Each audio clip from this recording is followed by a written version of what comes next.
Hello, my name is Swiss Bianco. In this video I will talk again about the past, present and future, about emigration and so on. The battery did die on part 2. So I was that the Swiss government, the criminals in general that live there, did at the end even steal my gun collection and my ammunition depot. I guess they needed more than I need, because those are criminals, those are scum, those are just mafia, and they have to deal with their part of the karma. It's gonna come, they're gonna suffer anyway by sickness and other misfortune that they're gonna have. And meanwhile, I'm here in USA. I'm not gonna leave USA anymore. It's all perfect how I live, how I am, and the little problems I can always deal with it step by step, like I did in the past. I got my karma, I had my fortune, I'm well off, I have the best life here in USA that I ever had. So, and it's still going on every day. So yeah, what they want to do, what they want to do next, arguing about the video that I just tell how it is, what kind of scum, what kind of criminals, what kind of trash they are, trash people. So be it, you know. What they want to do in the future, want to steal my retirement money, I just laugh about you. I just laugh about you criminals in Switzerland. You are worth not even a dog peanut. You are just worth nothing, and you have completely lost. Because I'm here, I have my freedom, I did win.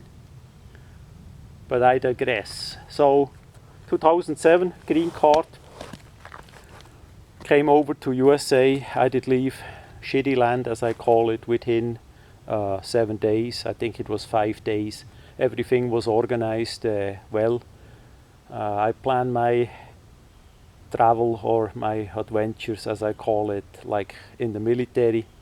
I was a long time in the military, unfortunately not in the US military, but in Switzerland, and that military there was just mainly a reflection of the people that were there. So pretty much a bunch of losers with World War II style equipment that we had back then, and it is how it is. I can't find much nice words about it, because that is how it is back then. So I'm not gonna lie and tell the people it's really good, like people like in East Germany or something, because it really isn't. So as we step back, we look, as Americans, we look at the Soviet Union back then, we look at Cuba, the communists, you know, or East Germany, as we did look at in Switzerland back then. And I can tell you straight, Switzerland is not a good place either way, by the country, by the government, and by the people. Not all of them, but pretty much all of them that I met in my 37 years that I had to live over there was simply, one way or another, completely flawed in a negative way, and it is how it is.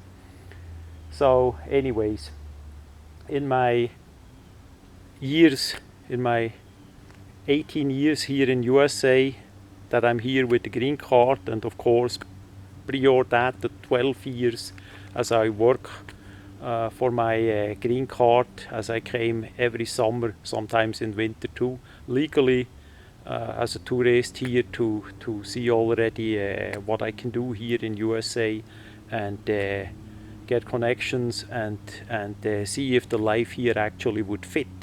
You know, if you emigrate, you better make sure that that works out, that you're gonna be happy, that it works out with the money, the freedom and everything, prior you make that big step, because it's not the idea that you go back and forth, or that the immigration fail.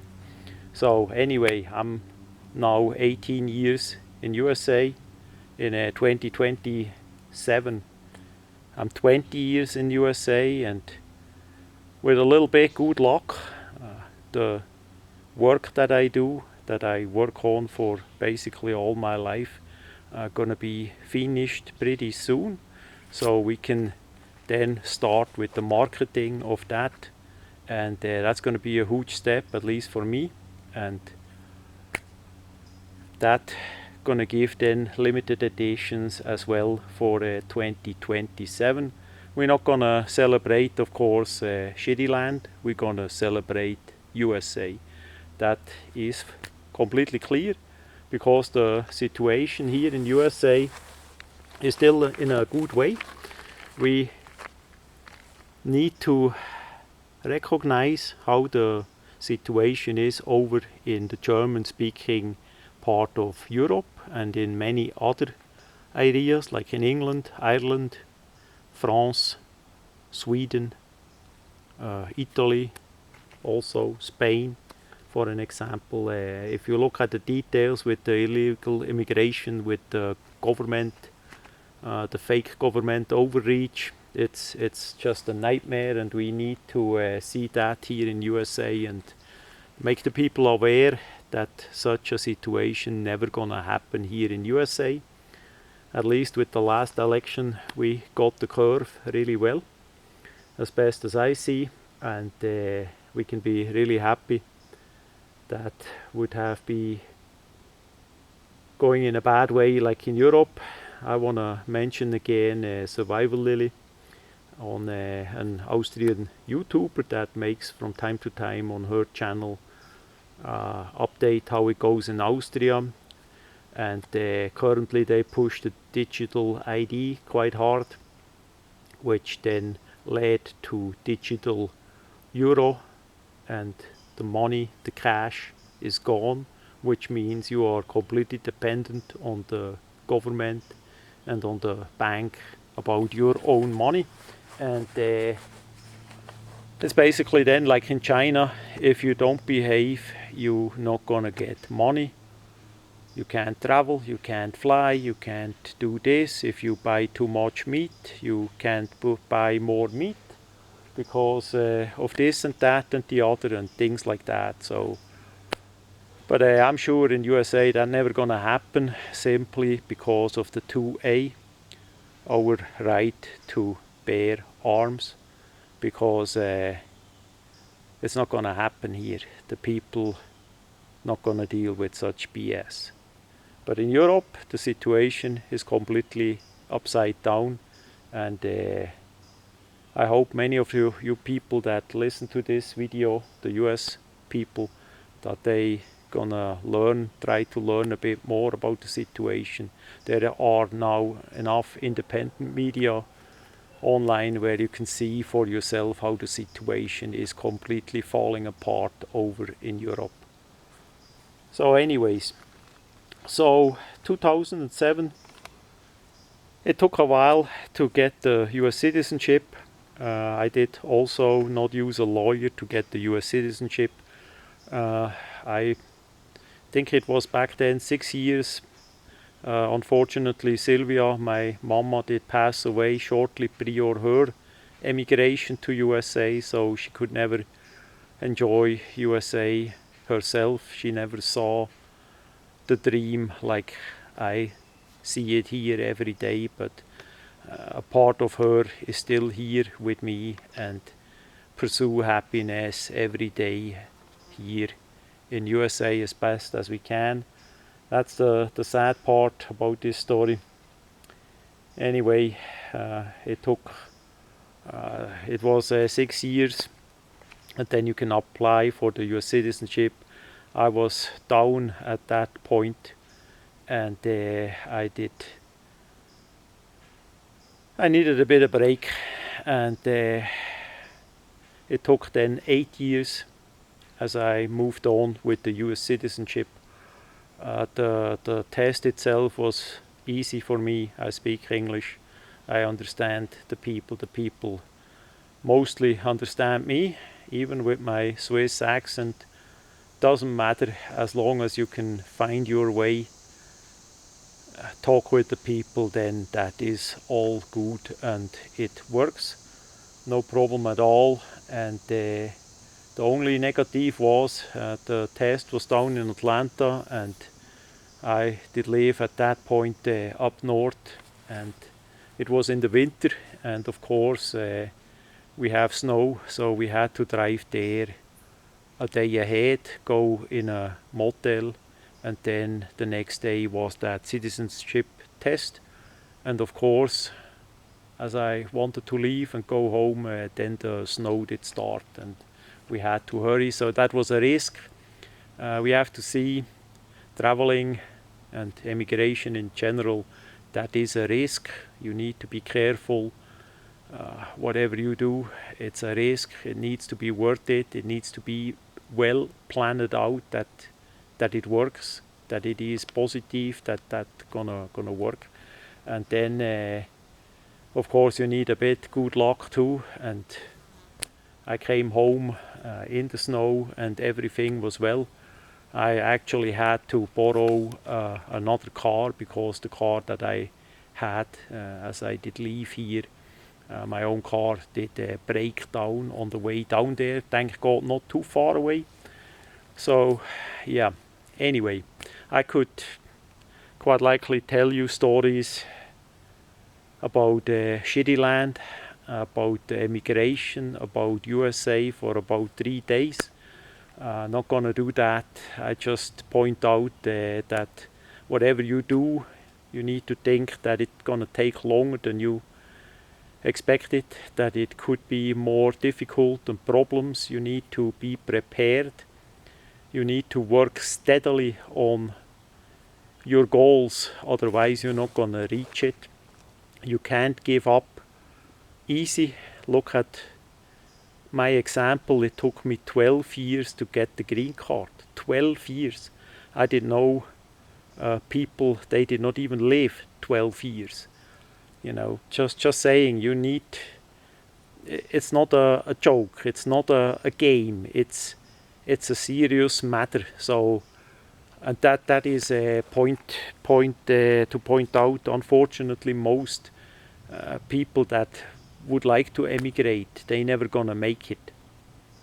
I'm talking always in these videos about legal immigration, because the illegal, the crime, I'm not gonna deal with that. I'm talking about the legal immigration like I did it, the legal, the correct way, the only way to do it. So many unfortunately fail, and that has a variety of reasons. Some are by the people themselves, and some are outside reasons. One reason for myself, I just remember as I got the green card, about 2 months later, or maybe 3 months, something like that, Obama was elected as a president or came into office. And then of course you have a change in the embassy, because I had to go to the US embassy in Switzerland, in Bern, and talk with the people there, and they wanted to know a lot of things, and you know, and my green card was based on knife and gun work. So yeah, how well that would have worked out with the liberal, with the Democrat, you know. And I can't help it, I'm pale white. So, you know, thank God I don't have blue eyes, you know. That would have been the pinnacle. But just saying how it is, you know, if the timing would have been a bit later, and those people had to say, hey, do we want him to have the green card or not, they quite likely, I say that 99% they would have simply denied it, because of the knife work, of the gun work, and the way how I am. So you need to have good luck too. So some other reasons, I did emigrate completely alone. I didn't know where to go. I did not expect much at all. I did sleep on the floor. I did rent quite likely the most ugly place imaginable. The roof was leaking. You know, just saying, you cannot, as you emigrate, you start from scratch. You cannot expect to come and live in a castle, to have everything handed to you on a silver plate. At least that's my opinion about it. You know, if you look at the illegal immigration, say in Germany, as they get everything, the healthcare, the housing, cash money, and this and that, you know, and they not even bring a passport, they come illegal and all that. It's crazy. But anyway, that was never my way. I say we need to start small, we need to do it easy and not expect anything. We just want to make it happen, and we want to make it that it lasts. And that is the point, and that is one point that we can celebrate now with 10 years US citizenship in 2025. It did last, it did work out, there is no end in sight. Still going strong, better and better, step by step we build up as best as we can. And I want to say also thank you to all the people that did help me along the way. You know who you are and what you did.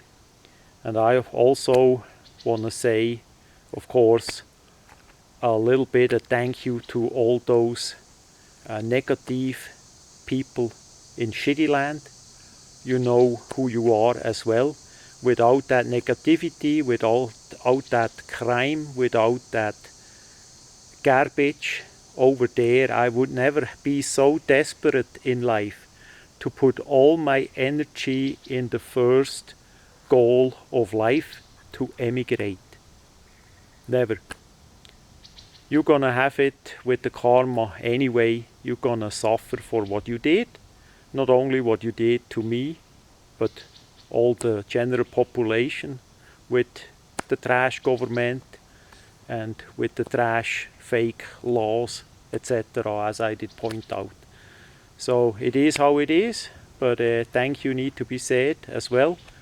Maybe sometimes in life it needs to be that way, a bit more tough, because if you don't have a tough life, you can never toughen up. And what would that be for a life if we only had weak losers, or life losers as I call them, that would just stick home and let a fake government with a criminal mafia roll over them, take most of their money by taxes, tell them what to do, what to not to do, what is all banned. What kind of life is that? And I had that for 37 years over in shitty land, and that is the same today still. And yeah, better toughen up, get the risk, plan it out, do it legally, and then you have a life in freedom here in USA. Thanks again to all the US people. You have a great country, the best on the planet. It's not perfect, but we're gonna get there. We work on it. Thank you.